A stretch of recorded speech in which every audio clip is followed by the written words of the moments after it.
Assalamu alaikum wa rahmatullahi wa barakatuh, mon frère, ma sœur. Avant de commencer, j'aimerais te demander une chose simple mais précieuse. Si ces mots touchent ton cœur, écris en commentaire un mot ou une phrase qui te vient naturellement. Peut-être lumière, apaisement ou vendredi béni. C'est une manière de dire à ton âme « J'entends cet appel, je veux y répondre ». Et surtout, reste bien jusqu'à la fin de cette vidéo. Parce que ce que tu vas entendre à la dernière minute pourrait réellement transformer la façon dont tu vis ton vendredi. Un secret t'y attend, un rappel que beaucoup ignorent, mais qui, une fois compris, ne laisse plus ton cœur indifférent. Et si ce message t'inspire, abonne-toi à Voix de la Sunna, pour ne plus jamais manquer un rappel qui nourrit ton cœur et t'éclaire dans ton quotidien.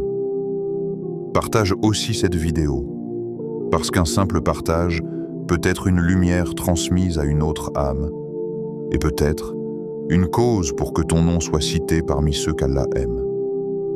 Maintenant, ferme les yeux un instant. Imagine-toi dans le silence d'un matin. Le soleil se lève lentement, les oiseaux chantent, et ton cœur bat plus doucement. Tu ne le réalises pas toujours, mais à ce moment précis, une invitation descend du ciel. Chaque vendredi, sans exception, Allah t'appelle. Un appel discret, invisible, mais chargé de miséricorde. Un appel qui dit « Reviens à moi, approche-toi, allume à nouveau ta lumière ». C'est cet appel que beaucoup ne perçoivent plus. Pris dans la course de la semaine, épuisés, distraits, nous laissons souvent passer le jour du vendredi comme un jour parmi d'autres. Et pourtant, ce jour-là n'est pas comme les autres. Ce n'est pas un simple jour de repos, ni une case sur un calendrier. C'est un rendez-vous divin. Un moment suspendu entre le ciel et la terre. Une occasion que ton Seigneur t'offre pour te purifier, pour laver ton cœur des poussières accumulées tout au long de la semaine. Le vendredi, c'est le jour où Allah t'invite à la lumière. Pas une lumière que tes yeux voient, mais celle que ton âme ressent. Une lumière qui te traverse, te calme, te redresse. C'est une lumière qui te relie à lui, celle dont le monde moderne essaie souvent de te détourner. Tu vois, mon frère, ma sœur, chaque semaine, Allah t'offre ce moment comme une respiration spirituelle. Un instant pour poser ton cœur et te rappeler pourquoi tu es là. Et c'est là toute la beauté du vendredi. C'est le jour où le temps s'arrête pour ceux qui savent écouter. Ce jour-là, les anges descendent. Ils notent les noms de ceux qui répondent à l'appel du Jumu'ah. Et quand tu entres dans la mosquée, quand tu prononces les salawats sur le prophète, quand ton cœur se soumet dans la prière, tu fais partie de ceux dont le nom est inscrit parmi les invités d'Allah. Mais avant d'aller plus loin, pose-toi cette question. Combien de vendredis sont passés sans que tu sentes la douceur de ce jour? Combien de fois as-tu oublié qu'il s'agit d'un cadeau céleste et non d'une simple habitude? Chaque vendredi, Allah te donne la possibilité de renaître intérieurement, de recommencer à zéro, de dire « Ya Allah, efface le poids de mes jours précédents et accorde-moi un cœur neuf. » Ce jour n'est pas fait pour te rappeler ce que tu as perdu, mais pour te rappeler qui tu es. Un serviteur qu'Allah aime assez pour lui offrir un moment privilégié chaque semaine. Alors aujourd'hui, pendant que tu écoutes, ne te contente pas d'entendre. Ressens. Laisse ces mots traverser ton cœur comme une douce lumière. Chaque syllabe est un rappel que ton âme a besoin d'entendre. Le vendredi n'est pas une formalité. C'est un appel à la paix, à la sincérité, à la connexion. Et si tu ressens ce calme intérieur pendant que tu écoutes, sache que ce n'est pas un hasard. C'est peut-être ton cœur qui est en train de répondre à l'appel d'Allah. Alors reste encore un peu. Ce voyage ne fait que commencer. Et ce que tu vas découvrir plus loin pourrait bien rallumer en toi une lumière que tu croyais éteinte depuis longtemps. Le vendredi, un souffle de miséricorde, le prophète a dit Le meilleur jour sur lequel le soleil s'est levé est le vendredi. Muslim. Chaque semaine, ce même soleil se lève, mais son éclat n'est jamais tout à fait le même le jour du vendredi. Il y a dans l'air une douceur particulière, un calme qui effleure le cœur de celui qui s'est observé, comme si le monde entier retenait son souffle, attendant que les âmes se tournent vers leur Seigneur. Le vendredi, c'est le jour de la miséricorde, le jour où Allah ouvre les portes du ciel et écoute les voix sincères. Ce n'est pas une simple répétition du temps, c'est un rappel vivant que chaque semaine, Allah t'accorde une nouvelle page blanche. Quand tu te lèves ce matin-là, tu ne le remarques peut-être pas, mais les anges se tiennent déjà prêts. Ils descendent aux portes des mosquées, non pas pour juger, mais pour écrire les noms de ceux qui ont répondu à l'appel. Chaque pas que tu fais vers la mosquée devient un témoignage. Chaque battement de ton cœur est unique comme un acte d'amour envers Allah. Et quand l'imam monte sur le minbar, les anges ferment leurs registres et se tiennent en silence, écoutant eux aussi le rappel. Imagine ce moment. Des créatures de lumière, venues du ciel, écoutant le même sermon que toi. Ce n'est pas un instant ordinaire, c'est une synchronisation céleste entre la terre et le ciel. Subhanallah. Quel honneur qu'Allah t'offre chaque vendredi de pouvoir te présenter devant lui, de déposer tes fardeaux de la semaine et de te purifier dans sa miséricorde. Mais le vendredi ne commence pas seulement à la prière. Il commence dans le cœur de celui qui s'y prépare. Il commence au lever du jour, quand tu fais ton ghusl, quand tu portes tes plus beaux vêtements, que tu récites des salawats sur le prophète et que tu te parfumes pour honorer ce jour béni. Chaque geste est un signe d'amour envers ton Créateur. Chaque préparation est un message silencieux. Ya Allah, je viens à ton rendez-vous. Et pendant que tu t'avances, les portes du ciel s'ouvrent doucement. Les anges t'observent et le monde invisible t'accueille avec bienveillance. Le vendredi est une invitation à la lumière, mais aussi une école du cœur. C'est le jour où tu apprends à poser tes inquiétudes, à réévaluer ta semaine, à te rappeler pourquoi tu vis et pour qui tu vis. Certains passent leur vendredi dans la distraction. Ils entendent l'appel du muezzin, mais leur cœur reste ailleurs, prisonnier des soucis, du travail, de la routine. Ils ne réalisent pas que ce moment-là, ce simple passage du temps, est une porte vers la miséricorde qu'Allah leur ouvre chaque semaine. D'autres, au contraire, comprennent la valeur de ce jour. Ils se lèvent avant l'aube, lisent le Coran à voix basse et laissent leurs larmes couler discrètement en se souvenant d'Allah. Ces cœurs-là, même silencieux, sont entendus dans les sphères célestes. Parce que le vendredi, les invocations ont un poids différent.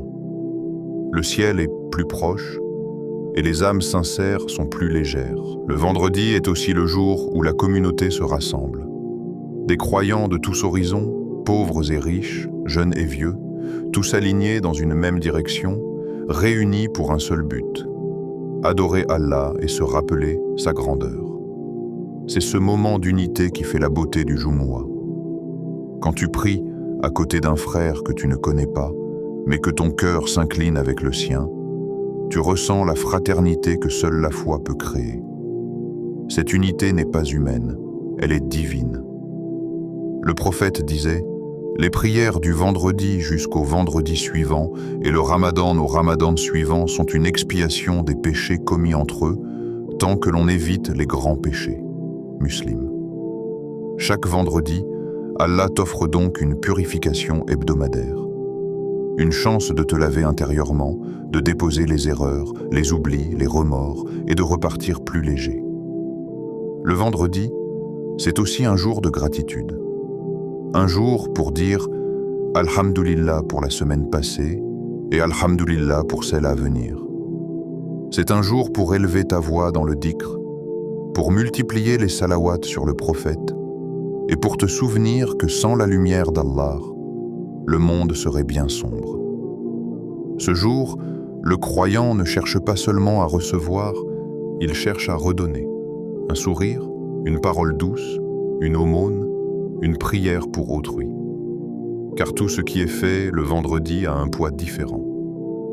Le prophète a aussi dit: il y a au cours du vendredi une heure durant laquelle Allah accorde à son serviteur ce qu'il demande, tant qu'il ne demande pas ce qui est interdit. Al-Bukhari, Muslim. Cette heure est cachée. Et c'est là la beauté du secret divin. Allah veut que tu le cherches, que tu t'attardes dans la prière, que tu restes dans le dhikr, dans l'attente aimante de ce moment où le ciel s'ouvre. Alors imagine, tu es là dans ta chambre ou à la mosquée, les mains levées, le cœur sincère, et à cet instant précis, ton nom est cité auprès d'Allah. Ton invocation est entendue. Tes péchés s'effacent et la miséricorde descend, silencieuse mais réelle. Le vendredi, c'est le jour de la paix invisible. Même si rien ne change extérieurement, quelque chose se transforme à l'intérieur. Tu ressens un calme que tu ne peux pas expliquer. C'est Allah qui t'accorde sa sérénité. Chaque vendredi est une invitation à recommencer ta vie, à purifier ton cœur et à te rappeler que tant qu'il y a un vendredi dans ta semaine, il y a encore une chance pour toi de revenir à lui. Deuxième, sourate Al-Kahf. Une lumière entre deux vendredis. Style, contemplatif, lumineux, intérieur, rythme plus calme, tourné vers la foi personnelle et le lien avec le Coran. Le messager d'Allah a dit: celui qui récite sourate Al-Kahf le vendredi, Allah lui accordera une lumière entre ce vendredi. Ferme un instant les yeux. Imagine cette lumière. Elle ne brille pas autour de toi, mais en toi. Ce n'est pas une lumière qui éclaire les murs, c'est une lumière qui éclaire ton cœur. Une lumière invisible aux yeux, mais ressentie par l'âme. Quand tu ouvres le Coran un vendredi matin et que tes doigts touchent doucement la page d'Al-Kahf, tu ne fais pas qu'ouvrir un livre, tu ouvres une porte vers la guidance. Cette sourate n'est pas un simple texte.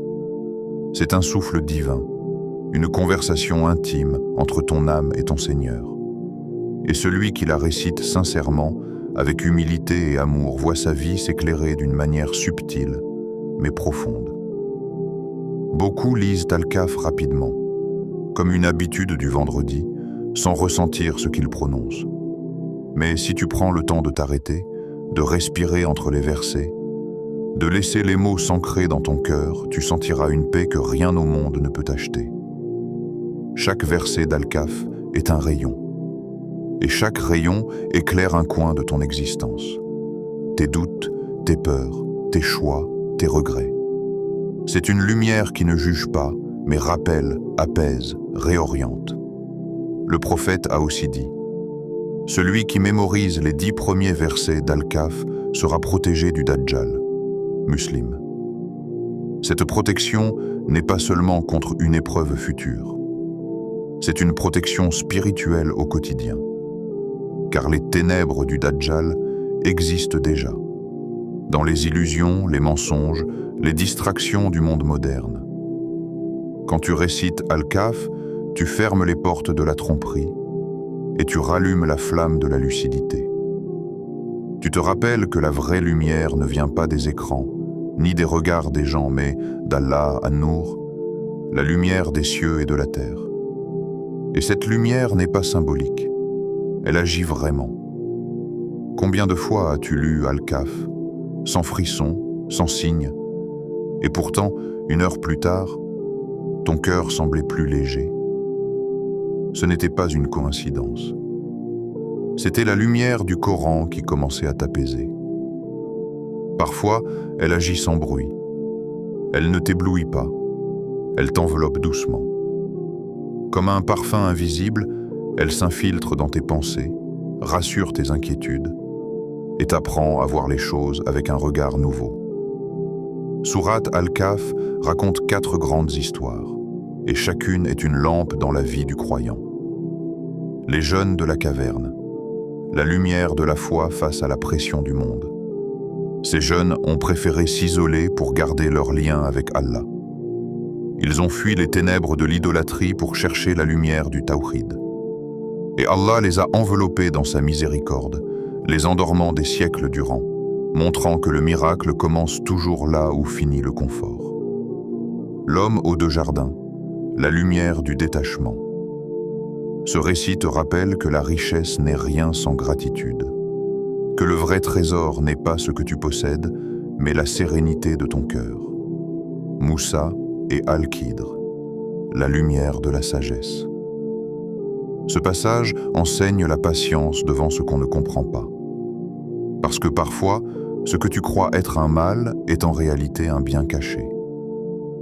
Al-Kahf t'invite à faire confiance au plan d'Allah, même quand tes yeux ne voient pas encore la sagesse. Dhul-Qarnayn, la lumière du pouvoir au service du bien. Ce roi croyant montre que la vraie autorité n'est pas celle qui domine, mais celle qui protège, répare et construit. Une leçon pour tout croyant.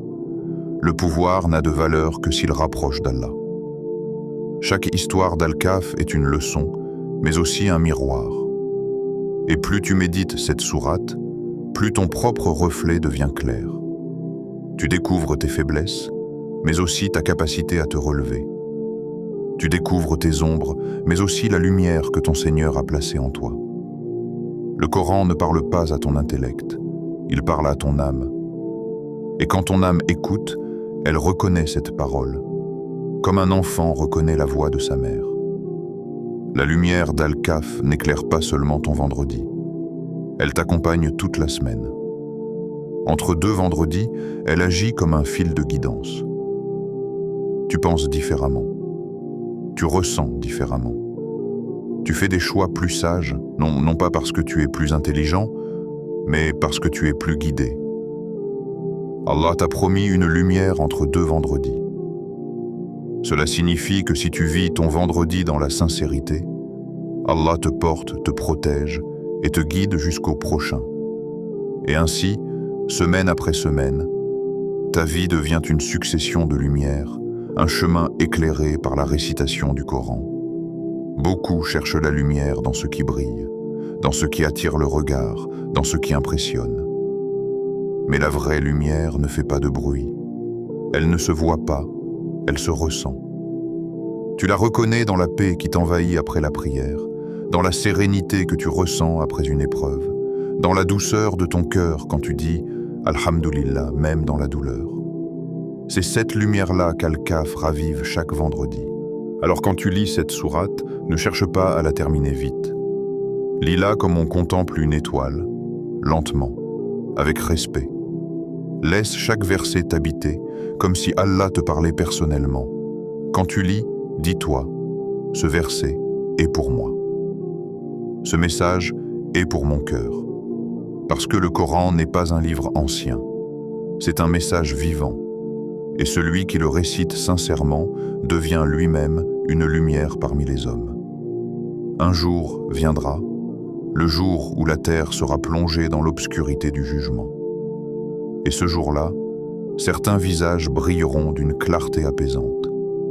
Parmi eux, il y aura ceux qui récitaient Al-Kahf chaque vendredi.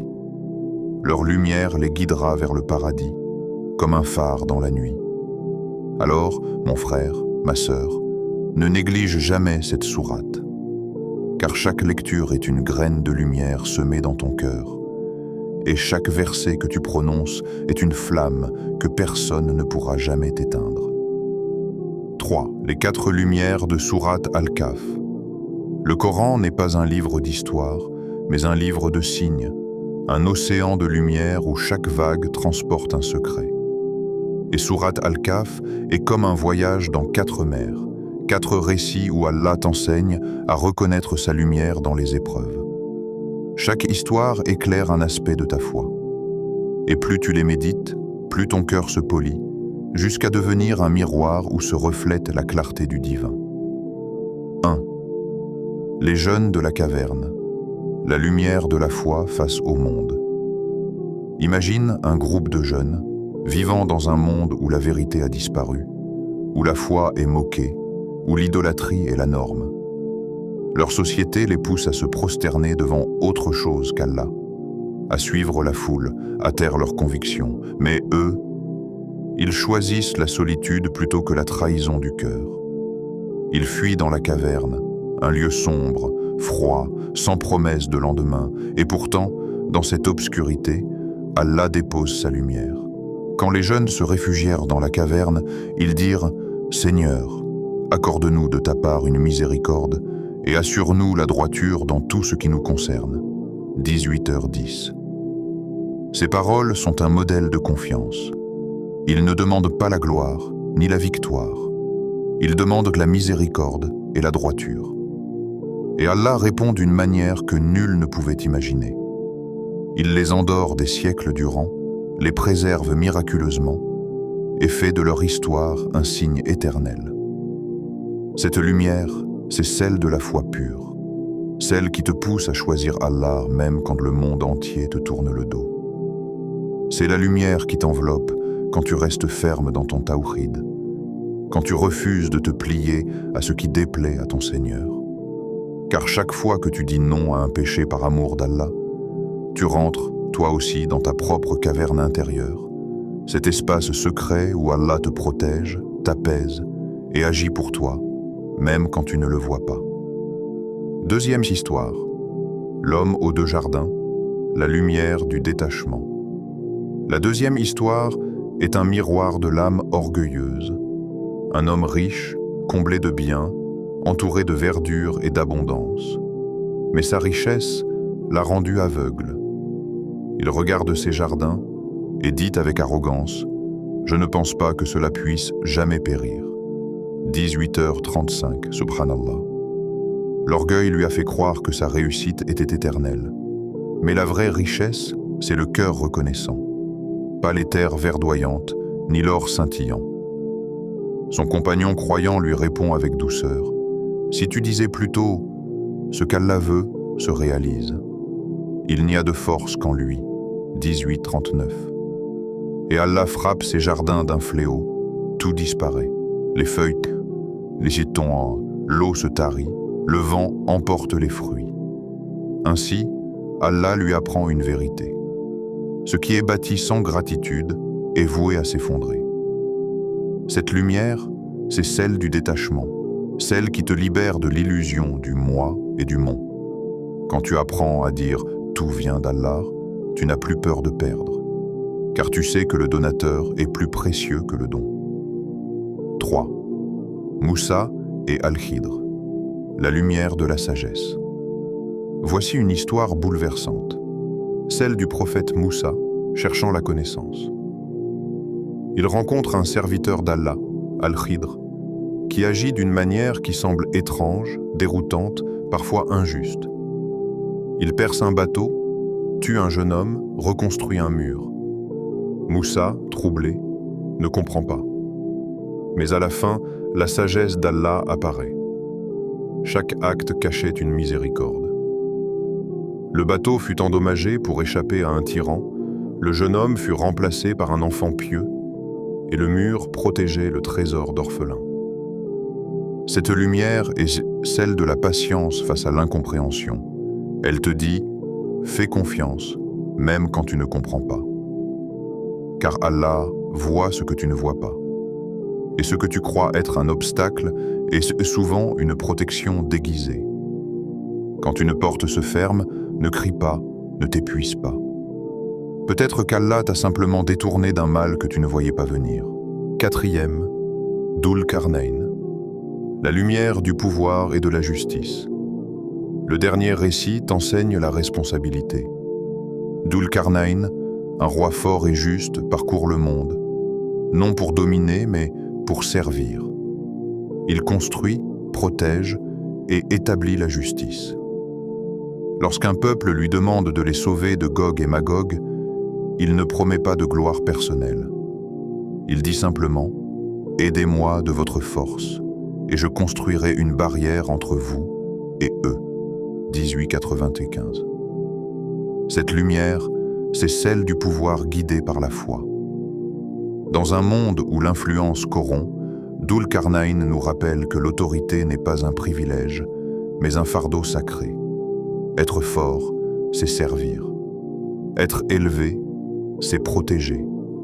Et la vraie royauté, c'est d'obéir à Allah dans le secret comme en public.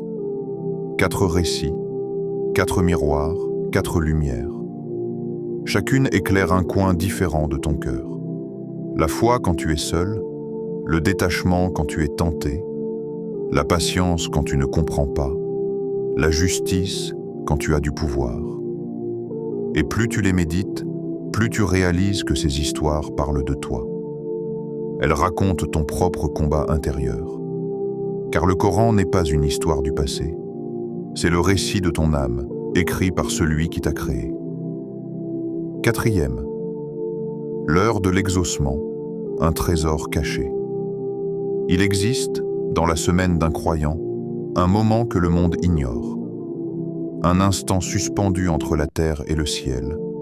Une heure si précieuse que même les anges s'en émerveillent. Le prophète a dit « Il y a, le jour du vendredi, une heure pendant laquelle toute invocation du serviteur musulman est exaucée, tant qu'il ne demande pas ce qui est interdit. » Al-Bukhari, Muslim. Cette heure est cachée, comme une perle enfouie dans les profondeurs du temps. Allah ne l'a pas révélée par miséricorde. Car s'il l'avait désignée, beaucoup n'auraient invoqué que pendant cette heure. Mais en la cachant, il t'a invité à le chercher tout au long du jour. Essaie d'imaginer un moment où le voile entre toi et le ciel devient mince, où les anges se tiennent prêts, où ton nom est prononcé dans les sphères invisibles. Un moment où ta voix, même tremblante, traverse les mondes et parvient à ton Seigneur. Cette heure peut se cacher entre le sermon du vendredi et la prière du Jumu'ah, ou juste avant le coucher du soleil. 2 instants bénis, l'un au cœur de la communauté, l'autre dans la solitude de ton âme. Et dans ces moments, ceux qui invoquent avec un cœur sincère sont entendus avant même d'avoir terminé leur phrase. Tu peux être assis sur ton tapis, dans ta voiture, dans ta chambre, les mains ouvertes, le regard bas, et dire simplement « Ya Allah, je suis faible, mais j'ai confiance en toi. Illumine ma vie, éclaire mon cœur et accepte mes invocations. » Et même si tu ne vois rien changer tout de suite, dans le monde invisible, tout bouge. Les anges transmettent ton invocation, les portes du ciel s'ouvrent, et Allah, dans sa sagesse, te répond. Parfois en t'accordant ce que tu demandes, parfois en éloignant un mal que tu ne soupçonnais même pas. Cette heure du vendredi est un rendez-vous d'amour entre le croyant et son Créateur. Un moment où tu n'as plus besoin de parler beaucoup. Un simple soupir peut suffire. Une larme, une pensée, une gratitude sincère. Car Allah n'écoute pas la longueur de ta prière. Il écoute la profondeur de ton cœur. Les savants disent « L'heure de l'exaucement est cachée pour que chaque croyant passe sa journée à se souvenir d'Allah. » Et c'est vrai. Car celui qui cherche cette heure finit par vivre tout son vendredi dans le dhikr. Et quand tu passes ta journée à invoquer, ton âme devient légère, ton cœur s'apaise. Le secret, c'est la sincérité. Ne demande pas avec précipitation. Parle à Allah comme à ton confident. Dis-lui ce que tu ne peux dire à personne d'autre. Dis-lui tes peurs, tes fautes, tes espoirs. Dis-lui même ton silence. Et avant chaque demande, envoie des salawats sur le prophète. Car le prophète a dit « L'invocation est suspendue entre le ciel et la terre, tant qu'on n'a pas invoqué la bénédiction sur le prophète. » Chaque salawat est une clé, chaque « Allahumma salli ala Muhammad » ouvre une porte du ciel. Alors imagine, tu es assis, le cœur humble, tu dis « Allahumma salli ala Muhammad wa ala ali Muhammad » et les anges répondent « Min ». À cet instant, ton nom est mentionné dans un monde que tes yeux ne voient pas. Voilà le trésor caché du vendredi.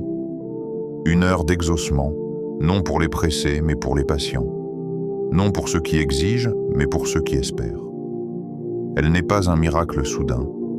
Elle est un rendez-vous d'amour répété chaque semaine. Et quand tu apprendras à attendre cette heure avec douceur, tu comprendras que la plus belle réponse d'Allah, ce n'est pas toujours ce qu'il donne. C'est la paix qu'il dépose dans ton cœur pendant que tu l'attends. 5. La lumière qui protège et guérit. Quand tu récites Al-Kahf, ne lis pas vite. Ne lis pas comme quelqu'un qui veut finir une tâche. Lis comme quelqu'un qui s'abreuve de la parole d'Allah, comme un assoiffé qui trouve enfin l'eau pure après un long désert. Chaque verset est une goutte de miséricorde. Chaque mot est un remède invisible, un élixir que ton âme absorbe sans que tu t'en rendes compte. Tu peux lire sans ressentir, sans frisson, sans larmes, mais sache une chose, Allah agit à travers chaque verset. Le Coran travaille en silence. Il répare des fissures que toi-même tu ne voyais pas. Il déloge des tristesses anciennes. Il éclaire des coins sombres de ton cœur. Et un jour, sans prévenir, tu te sentiras simplement plus en paix, plus léger, plus confiant. C'est cela, la lumière d'Al-Kahf. Elle n'a pas besoin de bruit pour exister. Elle agit en douceur, comme la pluie qui tombe sur une terre sèche et la fait revivre sans fracas. Quand tu ouvres le Coran, tu invites une lumière à entrer en toi. Une lumière qui te protège des tromperies, celles du monde, des dés, des passions et du shaitan. Les illusions d'ici-bas sont nombreuses. La recherche du regard des gens, la course à la réussite, le désir d'être reconnu, aimé, admiré. Mais chaque fois que tu lis Al-Kahf, tu nettoies ton miroir intérieur de ces reflets trompeurs. Tu te rappelles que le vrai succès, c'est de rester pur dans un monde impur. Et le vrai courage, c'est de garder ton cœur vivant quand tout invite à l'oublier. Cette sourate, comme un bouclier invisible, repousse les ténèbres subtiles qui s'infiltrent dans ton esprit. Elle te rappelle que la vraie lumière n'est pas sur les écrans, mais dans les versets d'Allah. Et ce n'est pas qu'une lumière spirituelle, c'est une lumière protectrice. Le prophète a dit « Celui qui lit les 10 premiers versets de la sourate Al-Kahf sera préservé du Dajjal. » Muslim. Ce hadith ne parle pas seulement du futur. Il parle aussi du présent. Car chaque époque connaît ses Dajjal, les mensonges, les manipulations, les séductions qui détournent du vrai. Et chaque croyant a besoin d'un rempart. Al-Kahf est ce rempart. Elle t'apprend à voir clair quand tout semble flou, à distinguer la vérité dans un monde de confusion. C'est une lumière qui filtre ton regard, qui t'empêche de te perdre dans ce qui brille et te ramène à ce qui illumine. Quand tu lis Al-Kahf, ton cœur se purifie. Tu ne t'en rends pas compte, mais Allah efface doucement les traces laissées par les péchés, les blessures, les colères, les rancunes. Chaque verset lave ton intérieur comme l'eau du wudu lave ton visage. Tu ressors de cette lecture plus propre, plus léger, plus toi. Et quand vient le jour du jugement, le prophète a promis que cette sourate sera une lumière pour celui qui la lisait régulièrement. Ce jour-là, alors que le monde sera plongé dans l'obscurité, certains visages brilleront. Leurs traits seront calmes, sereins, comme éclairés de l'intérieur. Et parmi eux, il y aura ceux qui récitaient sourate Al-Kahf chaque vendredi. Leur lumière les guidera à travers la foule, comme une torche dans la nuit. Elle témoignera, cet homme, cette femme, nourrissait sa foi de la parole d'Allah. Cette lumière, mon frère, ma sœur, est le fruit d'un lien régulier, sincère et discret avec le Coran. Tu n'as pas besoin d'en lire beaucoup, mais lis avec ton cœur. Lis avec l'intention d'être guéri, pas seulement informé. Le Coran est une médecine. Allah dit « Nous faisons descendre du Coran ce qui est une guérison et une miséricorde pour les croyants. » Sourate Al-Isra, 17-82. Chaque verset est un baume. Chaque mot apaise une plaie que le monde a ouverte. Et plus tu le lis avec sincérité, plus ton âme retrouve la santé spirituelle que les péchés lui avaient volée. Alors, lis lentement. Savoure chaque parole comme on goûte le miel. Ressens que derrière chaque lettre, c'est Allah lui-même qui s'adresse à toi. Et laisse cette lumière couler dans ton cœur jusqu'à ce qu'elle en devienne la chaleur constante. Quand tu lis sourate Al-Kahf, souviens-toi, tu n'es pas en train d'accomplir un devoir, tu es en train de répondre à une invitation, l'invitation d'Allah à venir à sa lumière. Une invitation que beaucoup ignorent mais que ton âme reconnaît immédiatement, parce que ton cœur sait, il sait qu'il vient de cette lumière et qu'il ne trouvera la paix qu'en y retournant. Chaque fois que tu ouvres le Coran, c'est comme si Allah te disait « Reviens, parle-moi, laisse-moi te guider à nouveau, et toi, même si tes mains tremblent, même si tu doutes, réponds. Dis « Me voici, ya Rabbi ». Parce que chaque pas que tu fais vers lui, il en fait 10 vers toi. Le prophète a dit « Celui qui vient à moi d'un empan, je viens à lui d'une coudée. Et s'il vient à moi en marchant, je viens à lui en courant. » Hadith Qudsi. C'est cela, la relation avec Allah. Ce n'est pas une peur qui te paralyse, c'est un amour qui te relève. Celui qui marche vers la lumière, même à petits pas, verra Allah lui tracer le chemin. Tu n'as pas besoin d'être parfait pour t'approcher d'Allah. Tu as juste besoin d'être sincère. Même si tes prières sont imparfaites, même si tu te bats encore contre tes péchés, même si ton cœur vacille, Allah regarde ton effort, pas ta perfection. Et quand tu récites Al-Kahf, ce n'est pas seulement ta voix qu'il entend, c'est ton cœur qu'il voit.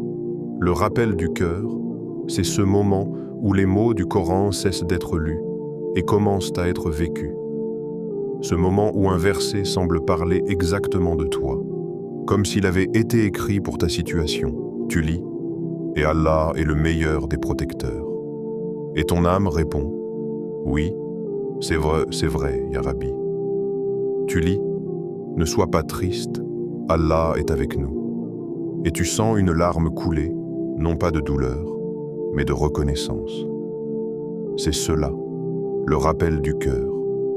Le moment où tu ne récites plus, tu dialogues. Le cœur est comme une lampe. Chaque péché en ternit la vitre. Chaque rappel la nettoie. Et la lecture du Coran est le plus pur des nettoyants. À force de réciter, méditer, invoquer, ta lampe intérieure redevient claire et la lumière d'Allah s'y reflète à nouveau. Allah dit « Allah est la lumière des cieux et de la terre. Sa lumière est semblable à une niche où se trouve une lampe. Cette lampe est dans un cristal. » Sourate An-Nur 24-35. Cette lampe, c'est toi. Et la flamme qui l'allume, c'est la foi que tu nourris à travers le Coran. Alors quand tu lis sourate Al-Kahf, ne lis pas avec ta langue seulement. Lis avec ton cœur. Lis comme quelqu'un qui parle à un ami éternel. Et laisse cette lumière descendre doucement jusqu'à ce que tu ressentes sa présence, non pas autour de toi, mais en toi. Ce jour-là, tu comprendras que la vraie proximité d'Allah ne se trouve pas dans les grandes paroles, mais dans les petits moments de sincérité. Quand tu fermes le Coran après ta lecture et que ton cœur murmure « Alhamdulillah », c'est déjà une réponse. C'est Allah qui t'a entendu et qui te dit en retour « Je suis là ».